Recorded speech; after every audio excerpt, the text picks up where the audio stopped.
મારું નામ પ્રીતિ અખિલેશ ગુપ્તા છે। તે પેશન્ટનું નામ રેખા મહેન્દ્ર ગુપ્તા છે, મારા સાસુ છે।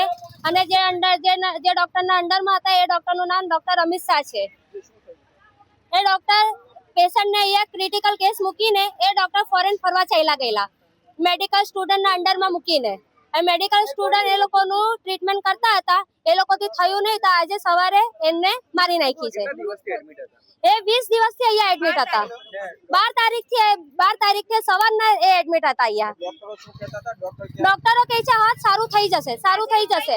જ્યારે 5 દિવસથી જ્યારે અમે લોકો ડોક્ટર પર પ્રેશર નાખતા હતા કે તમે લોકો આટલી મોંઘી દવા મંગાવો છો, બધું કરો છો, કે પેશન્ટ સારું કેમ નથી થતું? તો એ લોકો શું કહે છે ના સારું થઈ જશે, અમિત શાહ આવશે એટલે એના હિસાબે જોઈ।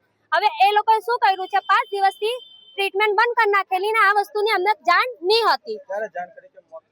હમણાં આજે સવારે 3-3:30 વાગે મારા સસરાને ફોન આવ્યો કે તમે આઈસીયુમાં આવો, ને આઈસીયુમાં એમને બોલાવી તેમને બતાવી વેન્ટિલેટર એ લોકોએ પૂછ્યા વગર જ બંધ કરી નાખેલું ને સાસ એમની બંધ થઈ ગયેલી હતી। મારા સસરાને બતાવીને કહ્યું કે આ જો વેન્ટિલેટર પર ત્યારે જાણે મારા સસરા જ્યારે ઓફ થઈ ગયા એના પછી મારા સસરાને બોલાવી ને કીધું કે અમારી માંગ એ છે કે ડોક્ટર અમિત શાહ અહીંયા હાજર થાય ને અમિત શાહના અંડરમાં આ કેસ હતા તો અમિત શાહ ફોરેન ફરવા કેમ ગયા?